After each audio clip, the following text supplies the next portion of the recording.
Welcome to dear Subhash sir, তোমাদের প্রিয় YouTube channel. আশা করি এর আগের ভিডিওগুলো তোমরা প্রত্যেকেই দেখেছো। এটা হচ্ছে কনজাংশনের সেকেন্ড ভিডিও।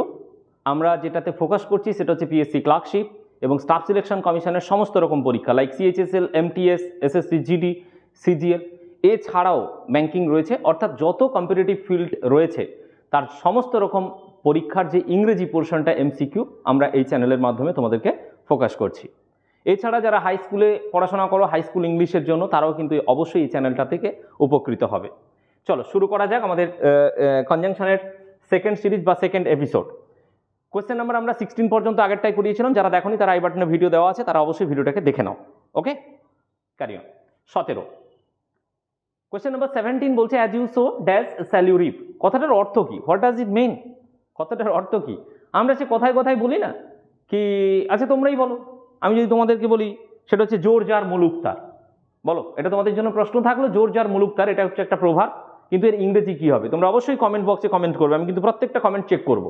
জোর যার মুলুক তার, এটা অবশ্যই তোমরা তার ইংরেজিটা কি হবে সেটা জানাবে। ঠিক সেরকমই এটা একটা প্রশ্ন। As you sow so shall you reap কথাটার অর্থই হচ্ছে যেমন কর্ম তেমন ফল, যেমন কর্ম তেমন ফল। তাহলে দেখো as you sow so shall you reap, তার মানে কনজাংশন কি বসছে এখানে? So. So right answer is so. পুরোপুরি ডিসাইডেডলি এটা কিন্তু আনসার হলো। তার কারণ প্রভাবে কিন্তু কোনো শব্দ চেঞ্জ হয় না। That's why as you sow, sow মানে বীজ বপন করা, as you sow so shall you reap, reap মানে ফসল কাটা। যেমন তুমি ফসল বীজ বুনবে তেমনই তুমি ফসল কাটবে, কনসেপ্টটা এরকম লিটারাল রয়েছে। But I mean to say, বা এই প্রভাব মিনস টু সে কি as you sow so shall you reap কথার অর্থ হচ্ছে যেমন কর্ম তেমন ফল। যারা যারা ওপারে বসে তোমরা ভিডিওটা দেখছো, আমি তোমাদেরকে একটা কথা বলি, সেটা হচ্ছে hard work always page of. কথার অর্থ হচ্ছে তুমি যদি সত্যি পরিশ্রম করো তুমি কিন্তু তার ফল পাবেই পাবে। Patience has its own reward. কথার অর্থ হচ্ছে ধৈর্য ধরে যে কোনো জিনিস, ধৈর্য কিন্তু তার পরীক্ষা নেবে, স্বাভাবিক, এবং তার ফল তুমি পাবেই পাবে। সুতরাং হার্ড ওয়ার্ক অ্যান্ড স্মার্ট ওয়ার্কের কোনো বিকল্প হয় না এখনকার দিনে চাকরি পেতে গেলে। আর চাকরি পেতে গেলে যেটা দরকার, আমাদের যেটা মোটো বা আমাদের যেটা ট্যাগলাইন, সেটা হচ্ছে knowledge first, government job must. তাই আগে লার্ন করো ভালোভাবে, then you deserve government job. Now coming to question number 18, he didn't phone dash write to his girlfriend. আমরা অলরেডি কনজাংশনের ফার্স্ট সিরিজে বলেই দিয়েছি, ফার্স্ট এপিসোডে, যে ডিড নট এরকম যদি থাকে সেই জায়গায় আমরা অর কে সরাসরি আনবো। তাহলে he did not phone or right to his girlfriend. তাহলে হি ডিড নট ফোন, তাহলে আবার সঙ্গে সঙ্গে চলে এলো কে? নর নয়, সঙ্গে সঙ্গে কে চলে এলো? অর। তাহলে he did not phone or right to his girlfriend আমরা অলরেডি আগে ব্যাখ্যা দিয়েছি, তোমরা জানো। It was such a cold night that I stopped going outside. বলছে এতটা ঠান্ডা রাত্রি ছিল না কি আমি বাইরে যাওয়া বন্ধ করে দিয়েছিলাম। I stopped going. আমি এখান থেকে দুটো জিনিস শেখাবো, দারুণ দারুণ দুটো জিনিস শেখাবো। সেটা হচ্ছে প্রথমত ইট ওয়াজ সাচ, এখানে আমি সাচের ব্যবহারটা দেখাবো। সাচ থাকলে সাধারণত দুটো কনটেক্সটে ইউজ হয়। একটা হচ্ছে সাচের পরে একটা অ্যাজ হয়, আর একটা হচ্ছে সাচের পরে দ্যাট হয়। অনেকের মধ্যে এই কনফিউশনটা আছে, তারা অ্যাকচুয়ালি দে ডোন্ট নো কি হোয়ার to use these two types of things, that is as, that is that. that কোথায়, as কোথায়? এখানে প্রথমত দেখো সাচ, সাচের পরে কে রয়েছে। পার্ট অফ স্পিচগত আমি কোয়েশ্চেন্স করছি, খুব ডিটেলসে করাচ্ছি, কিন্তু বারবার করে বলছি। যেভাবে আমি ধরে ধরে শেখাচ্ছি, খাতা পেন নিয়ে আমার ক্লাসে বসতে হবে। আমি বারবার করে এই কথাও বলেছি, এমনি এমনি বসলে ভিডিও দেখে ক্লাস করলে কিন্তু হবে না। সাচ, এখানে সাচ রয়েছে, সাচের পরে ভালো করে দেখো এ রয়েছে, একটা মানে আর্টিকেল রয়েছে, তারপরে কোল্ড দ্যাট ইজ অ্যাডজেক্টিভ রয়েছে, তারপরে দেখো নাইট রয়েছে, দ্যাট ইজ কি? এটা একটা নাউন, অর্থাৎ নাউন রয়েছে। তার মানে যদি, মন দিয়ে শুনবে, যদি আমরা সাচের পরে একটি অ্যাডজেক্টিভ এবং একটা নাউন যদি দেখি, তাহলে তার পরবর্তী পার্টটা চোখ বন্ধ করে যেটা হবে সেটা হচ্ছে দ্যাট। এর থেকে আর সোজা কিছু ট্রিক্স হয় না, এইটুকু তোমাদেরকে আমি বলে দিচ্ছি। এর থেকে সোজা কোনো ট্রিক্স হয় না। আমি কি বললাম? সাচের পরে যদি দেখি একটি অ্যাডজেক্টিভ রয়েছে এবং একটি নাউন রয়েছে, তাহলে আমরা চোখ খোলা রেখে জাস্ট অপশনটা দেখবো এবং দেখে কি মারবো, সেটা হচ্ছে দ্যাট। তাহলে এখানে দেখো আমার কি রয়েছে, অ্যাডজেক্টিভ এবং নাউন, তার মানে আমার দ্যাট অপশন এখানে রয়েছে। এবারে দ্বিতীয় প্রশ্ন তোমরা অনেকেই করবে, স্যার তাহলে অ্যাজটা কোথায় করব? যদি এখানে এ কোল্ড নাইটটা না থাকতো, দিয়ে যদি থাকতো ইট ওয়াজ সাচ পারসন, ভালো করে দেখো, সাচ এ নাইট, এমন রাত্রি, তার মানে শুধু নাউন, অ্যাডজেক্টিভ নয়, শুধু নাউন, তখন কিন্তু খেলাটা ঘুরে যেত। তখন আনসারটা কি হতো? তখন কিন্তু আনসারটা একটু অন্যরকম হতো। আনসারটা হচ্ছে কি? আনসারটা হচ্ছে অ্যাজ। তার কারণ এখানে ভালো করে দেখো, অ্যাডজেক্টিভ আর নাউন ছিল, তাই হয়েছিল দ্যাট। আর এখানে যেহেতু শুধু নাউন ঢুকে গেছে, একটাই শব্দ, তাহলে সেটা হচ্ছে অ্যাজ। তাহলে সাচের পরে অ্যাজ তখনই হবে যদি সাচের পরে নাউন থাকে, আর সাচের পরে দ্যাট তখনই হবে যদি সাচের পরে কি থাকবে, adjective plus noun. That's all, একেবারে ক্রিস্টাল ক্লিয়ার। এটা গেল 1 নম্বর পয়েন্ট। আমি এখান থেকে 2 নম্বর পয়েন্টটাও শেখাবো। 2 নম্বর পয়েন্টটা কি দেখো, আমি আবারও বলছি, ইংরেজি চ্যানেল হয়তো অনেক পাবে, বাট বাংলায় এটাই প্রথম চ্যানেল হবে তোমাদের কাছে যেটা এতটা সুন্দরভাবে তোমরা অ্যানালিসিসের সাথে ক্লাসটা তোমরা করতে পারবে, যেটা ক্রিস্টাল ক্লিয়ার। তোমাদের মধ্যে কনসেপ্ট কোনো জিজ্ঞাসা করতে হবে না, তোমাদের মধ্যে যা কিছু প্রশ্ন আমি এই প্রান্তে বসে তোমাদের কাছে সলিউশন পৌঁছে দিচ্ছি। That's all. শুধু শেষ পর্যন্ত ভিডিওটাকে দেখবে, আর আমাদের একটাই অ্যাপিল, চ্যানেলটাকে অবশ্যই সাবস্ক্রাইব করবে, চ্যানেলটাকে অবশ্যই লাইক করবে, চ্যানেলটাকে অবশ্যই বন্ধুদের মাঝে শেয়ার করবে। আর যদি তোমাদের কোনো রিকোয়ারমেন্ট থাকে, অ্যাবসলিউটলি ইউ কমেন্ট করতে ভুলো না, অবশ্যই জানাবে, আমরা আমাদের 100% দিয়ে তোমাদেরকে সার্ভ করব। আই স্টপড, ভালো করে দেখো, বলছে I stopped, it was such a cold night, দিয়ে আমি এটা বলে দিলাম। এবার আছে আই স্টপড, যেখানে তুমি স্টপ ভার্বটা দেখতে পাবে, ভালো করে দেখো, যেখানেই তুমি স্টপ দেখতে পাবে, তারপরে তোমাকে যেটা ব্যবহার করতে হবে সেটা হচ্ছে আইএনজি ফর্ম। স্টপ তুমি যেখানেই দেখতে পাবে, তারপরে ভার্বের যেটা দেখতে পাবে সেটা হচ্ছে আইএনজি ফর্ম, বা যাকে বলা হয় জেরান্ট।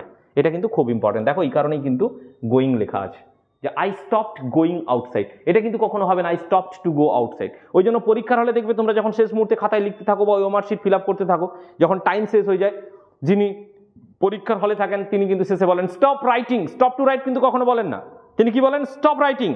কেন বলেন? তার কারণ স্টপের পরে জেরান্টটি ব্যবহার করা যায় অথবা আইএনজি ফর্মই ব্যবহার করা যায়। That's all. পরেরটাতে যাব, খুব সুন্দর করে বুঝিয়ে দিয়েছি। Question number 20, she finally agreed to come dash unwillingly. বলছে সে শেষ পর্যন্ত কিন্তু আসতে রাজি হয়েছে। এই সি বলতে মে, ভালো করে বুঝে নাও, মে। স্বাভাবিক, এখন পুজো, দেখাই গেল যে তোমার গার্লফ্রেন্ডকে তুমি অনেক করে তাকে মানিয়ে তুমি তাকে বললে যে এসো এবারের পুজোটা একসঙ্গে কাটবো, but the girlfriend is quite unwilling. তার কারণ মেয়েটি চায় যে সে তার বাবা মার সঙ্গে, তার প্যারেন্টসের সঙ্গে সময়টা কাটাবে, তার ভাইয়ের সঙ্গে বা তার বোনের সাথে পুজোটা কাটাবে, but still you want to share a special moment with her. That's why তুমি তাকে বারবার করে ডাকছো যে তুমি এসো। শেষ পর্যন্ত সে সম্মতি দিয়েছে, কি বলেছে, she finally agreed to come, yes, কিন্তু আনউইলিংলি। এই যে কিন্তু আনউইলিংলি, তার জন্য একটা কনজাংশন আসবে এবং সেটাই হচ্ছে আলবেট। এই আলবেট কথার অর্থ হচ্ছে যে যেখানে তার সম্মতিটা ছিলই না। আনউইলিংলি অর্থাৎ ডিসপাইট, এই সেন্সটাকে ব্যবহার করার জন্য, বা ইনস্পাইট, সেটা হচ্ছে আলবেট। এই ইনস্পাইট বা ডিসপাইট সেন্সটাকেই আনউইলিংলি। এটা খুব দারুণ একটা জিনিস, এটা কিন্তু মাথায় রাখবে। অ্যাজ ইভ আর অ্যাজ দো থাকলে তোমরা জানো এটা এমনই একটা লিঙ্কার যেটা হচ্ছে সাধারণত যেটা করে সেটা হচ্ছে ইমাজিনারি সেন্সকে ক্লিয়ার করে। ইমাজিনেশন, পুরোপুরি ইমাজিনেশন, ইমাজিনারি সেন্সকে ক্লিয়ার করে। নেক্সট চলো পরের প্রশ্ন, he looks dash were a king. আমি কিছুক্ষণ আগেই বলেছি, দেখো জাস্ট বললাম আগের কোয়েশ্চেনটা কি বললাম, যে he looks he war a king. তাকে দেখে মনে হচ্ছে যেন সে রাজা, তাহলে তাকে দেখে মনে হচ্ছে সে রাজা, রাজা কিন্তু সে অ্যাকচুয়ালি নয়, he is not a king. In reality actually he is not a king. তাকে দেখে মনে হচ্ছে সে রাজার মতো, তাহলে এই দেখে মনে হওয়া এটি হচ্ছে অ্যাজ ইফ। তাহলে দেখো he looks as if is the right answer, so C. পরের প্রশ্নটা আমি তোমাদেরকে দেবো, he called the candidate dash they were fit. কি হবে এটা তোমাদেরকে আমি 10 সেকেন্ড সময় দিচ্ছি। চলো 10 সেকেন্ড স্টার্ট নাও। তোমরা আনসার লক করো, দেখি 10 সেকেন্ড, 4 সেকেন্ড হয়ে গেছে অলরেডি। চলো 10 সেকেন্ড ডান। দেখো he called the candidate blank they were fit. তাহলে তারা ক্যান্ডিডেটকে, সেই সমস্ত ক্যান্ডিডেটকে ডেকেছিল যারা ফিট ছিল। তাহলে অ্যাকর্ডিং টু হয়? নিশ্চয়ই না। ইভেন নো, হার্ডলি হবে না। তার মানে অ্যাকর্ডিং অ্যাজ, অর্থাৎ যারা যারা ফিট ছিল তাদেরকেই তারা ডেকেছিল। So this is the right answer. কোনটা? According as. সো অ্যাকর্ডিং অ্যাজটাকেই আমরা করতে পারবো রাইট আনসার হিসেবে। নেক্সট চলো পরেরটা, question number 23, he could not be forgiven. তাকে কোনোভাবেই ক্ষমা করা যায় না, ড্যাশ হি বেকড অ্যাপোলজি। তার মানে সে যতক্ষণ অ্যাপোলজি বা ক্ষমা না চাইছে, এরকম একটা সেন্স আমরা বাংলায় সাধারণত নিয়ে আসি, ততক্ষণ তাকে কি করা যাবে না, ক্ষমা করা যাবে না। তাহলে হি could not be forgiven unless he baked Apology. দেখো আনলেস দেওয়া রয়েছে, আনলেস মানে কন্ডিশন, আনলেস যেটা ইফ সেন্সে ব্যবহার করা হয়। তোমরা জানো আনলেসটাকে আমরা ইফ সেন্সে ব্যবহার করি, যে ইফ হি ডাজন্ট সেটাকেই আমরা কি বলি, আনলেস বলি।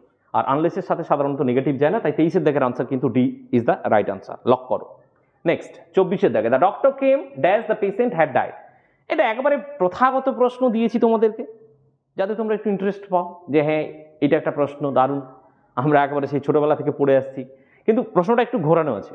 তোমরা ছোটোবেলা থেকে যেটা পড়ে এসছো সেটা হচ্ছে সাধারণত কি হয়, ডাক্তার আসার পূর্বে রোগী মারা যায়। কিন্তু বর্তমান তো মডার্ন সোসাইটি, এখন যেটা হচ্ছে সেটা হচ্ছে ডক্টর কেম, কার পরে এলো, পেশেন্ট মারা যাওয়ার পরে এসছে। ঠিক যেরকমভাবে পুলিশ আসে কখন আসে, চোর পালিয়ে যাওয়ার পরে আসে তথাকথিত। কোথাও ফায়ার ব্রিগেড কখন আসে, সাধারণত আমরা সোসাইটিতে জানি সেটা হচ্ছে কোথাও ফায়ার মানে কোনো জিনিসকে পুরো ভস্মীভূত করে দেওয়ার পরে। তো এই যে একটা ট্রেন্ড আর কি, এখান থেকে আমি একটু জাস্ট চেঞ্জ করে দিয়েছি, সেটা হচ্ছে দ্য ডক্টর কেম, ডাক্তার এসেছিলেন। খবর হয়তো অনেক আগেই দেওয়া হয়েছিল যে ডাক্তারবাবু আপনি তাড়াতাড়ি করে চলে আসুন, ডাক্তারবাবু ইন বিটুইন এসেছেন পথে, তো তার মাঝখানে পেশেন্ট মারা গেছে। তাহলে আমি এখানে কি করবো আনসার, আমরা অলরেডি টেন্সের ক্লাস করেছি, যারা দেখোনি তারা অবশ্যই দেখে নেবে, আমাদের ভিডিওগুলো পরপর সব প্লে লিস্টের মতো করে দেওয়া আছে, তোমরা দেখবে সেগুলো। The doctor came after the patient had died, তার কারণ আমি বারবার করে বলেছিলাম যে আফটার কথাটা বসবে কখন না, যখন আমরা আফটারটাকে দেখব হ্যাড প্লাস V3টা ঠিক তারপরে বসেছে। তার মানে আমি যেখানেই আফটার লিখবো, আফটারের পরে had plus V3, that's the answer. আফটারের ঠিক পরে হচ্ছে had plus V3। Next question number 25, make hay dash the sunshines, blank রয়েছে। এটাও একটা ইডিয়াম, কথার অর্থ হচ্ছে সময় থাকতে ভাই কাজ করো। সিম্পল কথা, সময় থাকতে মানে যখনই সময় আছে সেই সময়টাকে তোমরা ইউটিলাইজ করো। মেক হে, তুমি খড়কে বানিয়ে নাও, হোয়াইল দ্য সানশাইন্স, সূর্য যদি রশ্মি দেয়, সূর্য যদি কিরণ দেয়, অর্থাৎ আকাশে যদি সূর্যকে দেখা যায় যে সে বিমিং করছে বা বার্নিং হচ্ছে, ঠিক তখনই তুমি কি বানাবে, মেক হে। কথার অর্থ হচ্ছে সময়কে সঠিকভাবে, অর্থাৎ অপরচুনিটিকে কাজে লাগানো, অপরচুনিটিকে কাজে লাগানো। তাহলে make hay while the sun shines, while, তার কারণ এটা প্রভার্ব, এই কনজাংশন হোয়াইল কিন্তু পুরোপুরি লক হবে, এবং এই যে লকটা আমরা যেটা করছি এটা কিন্তু প্রভার্বিয়াল এক্সপ্রেশনের লক, এটার কিন্তু কোনো রকম কোনো পরিবর্তন হবে না। Make hay while the sun shines বহুবার পরীক্ষায় পড়েছে, মাইনুটলি এই জিনিসগুলোকে দেখবে। দ্য টাইগার হ্যাড ডিসঅ্যাপিয়ার, পরের প্রশ্ন 26 the tiger had disappear dash we reached there, তার মানে যখন আমরা ওখানে পৌঁছেছিলাম ততক্ষণে টাইগার কিন্তু চলে গেছে, টাইগার মানে বাঘ, বাঘ কিন্তু ততক্ষণে ডিসঅ্যাপিয়ার হয়ে গেছে। আমরা অনেক সময় খবর পাই না, সেখানে বাঘ এসেছে, সেখানে হাতি এসেছে, আমরা সেখানে গিয়ে পৌঁছে গেলাম, গিয়ে দেখি হাতিও নেই বাঘও নেই। সেই কোয়েশ্চেনটা বা সেই সেন্টেন্সটাকে আমি এখানে নিয়ে নিয়েছি। কি হলো, দ্য টাইগার হ্যাড ডিসঅ্যাপিয়ার, তাহলে কি হবে, when we reached there, when is the right answer. ভালো করে দেখো না, হোয়েন, তাহলে হোয়েন অনেক সময় বিফোরের মতো করে কাজ করে, হোয়েন অনেক সময় কি করে, বিফোরের মতো করে কাজ করে, তাই হোয়েনটাকে এখানে আমরা রাইট আনসার হিসেবে নিচ্ছি। এবার হোয়েনের জায়গায় তোমরা যদি এখানে বিফোর অপশন থাকতো, তুমি ভাবো হতো কিনা, তার কারণ বিফোরের আগে কি বসে, হ্যাড প্লাস V3, তার মানে হোয়েনের আগেও হ্যাড প্লাস V3 হলো, তার মানে দুটো সমানভাবে ব্যবহার করা হয় এই সেন্সটাকে ক্লিয়ার করার জন্য। নেক্সট পরেরটা এসো, I can lend money dash you return it soon, বলছে দেখো আমি তোমাকে টাকা ধার দিতে পারি, absolutely I can lend you money, কিন্তু শর্ত আছে, তোমাকে টাকা ফেরত দিতে হবে। কখন সেটা, একটাই ওর উত্তর, সেটা হচ্ছে প্রোভাইডেড দ্যাট। প্রোভাইডেড দ্যাট মানে হচ্ছে যদি, লিখে রাখতে পারো, প্রোভাইডেড দ্যাট কথাটার অর্থই হচ্ছে ইফ, জাস্ট জেনে রাখো। I can lend money whether you return it, অনেকে করতেই পারে, হ্যাড তো হবে না, সাপোজও হবে না, তাহলে প্রোভাইডেড দ্যাট, অনেকে হোয়েদার কিন্তু করে দিতে পারে, সুতরাং হোয়েদার কিন্তু কোনোভাবে হচ্ছে না। সো আনসার ইজ সি, চোখ বন্ধ করে আমরা আনসারটা করতে পারি, আনসার হচ্ছে সি, দ্যাট ইজ লক করছি, সেটা হচ্ছে provided that, I can lend money provided that you return it soon, যদি তুমি তাড়াতাড়ি ওটাকে ফেরত দাও, তবে এই শর্তে আমি তোমাকে টাকা ধার দিতে পারি। Question number 28, hardly had we reach the station dash the train left, ঠিক যেরকম ভাবে নো সুনার থাকলে দেন করতে হয়, ঠিক একই রকম ভাবে হার্ডলি থাকলে হোয়েন করতে হয়, দ্যাটস অল, অপশন ডিতে রয়েছে, আর কিচ্ছু দেখার দরকার নেই। দ্যাটস কোরিলেটিভস, এরা হচ্ছে কপত কপতি বা জোড়ায় জোড়ায় চলে, আমি বারবার করে বলেছি এর আগের ক্লাসেও, they are correlative conjunctions and basically they are just like husband and wifes. তো হাজব্যান্ড এবং ওয়াইফ যে এরা, হাজব্যান্ড সামনাসামনি গেলে ওয়াইফ কিন্তু পেছনে পেছনে যাবে, অথবা ভাইস ভার্সা, ওয়াইফ সামনে গেলে হাজব্যান্ড পেছনে পেছনে যাবে। সো দ্যাটস ওয়াই হিয়ার হার্ডলির পেছনে পেছনে যে যাচ্ছে সে হচ্ছে when. So both are linkers here. Next পরেরটা, I am catching fish dash enjoying nature. তাহলে আমি মাছ ধরছি এবং নেচারকে উপভোগ করছি। তার মানে যে কোনো কন্টিনিউয়াস কাজ বোঝানোর জন্য হোয়াইল ব্যবহার করবে। জাস্ট চোখ কান খোলা রাখবে, হোয়াইল। কি বললাম? যে কোনো কন্টিনিউয়াস কাজের জন্য তুমি কি ব্যবহার করবে? হোয়াইল ব্যবহার করবে। I am catching fish while enjoying nature. I am catching fish while enjoying nature. 30-এর দাগে either you dash your brother, either you or, তার মানে ইদার ইউ অর, তার কারণ আইদার থাকলে অর ব্যবহার করতে হয়, তোমরা জানো। ইদার অর অথবা নিদার থাকলে বা নাইদার থাকলে নর। ইদার বা either, both pronunciation is correct. So either or অথবা নিদার নর বা আইদার অর নাইদার নর। তার মানে আনসার হচ্ছে আমার ইদার, যেহেতু রয়েছে তাহলে আমি আনসার করছি কত? বি। So 30 question. কনজাংশন থেকে এই যে 30টা প্রশ্ন আপাতত করে দিলাম তোমাদের সামনে, আপাতত যাই পরীক্ষা থাকুক না কেন এর মধ্য থেকে তোমরা ডেফিনেটলি কমন পাবে। আমি আবারও তোমাদের উদ্দেশ্যে অ্যাপিল দিই, আমাদের এই চ্যানেলটা তোমাদের জন্যই রেগুলার বেসিসে ভিডিও আনছে। তোমরা প্রত্যেকে এই চ্যানেলে পুরো স্টিক করে যাও এবং ইংরেজিটা তোমরা এখান থেকেই শিখবে। এবং বাংলায় এটাই একমাত্র চ্যানেল হবে যেখানে এত সুন্দর করে জিনিসগুলো আমরা ক্লিয়ার করে দিচ্ছি এবং যেখানে তোমরা ইংরেজিটা যার যতই কঠিন লাগুক না কেন সে কিন্তু ইংরেজিটা আমাদের সাথে শিখবেই শিখবে। So best of luck, Jai Hind.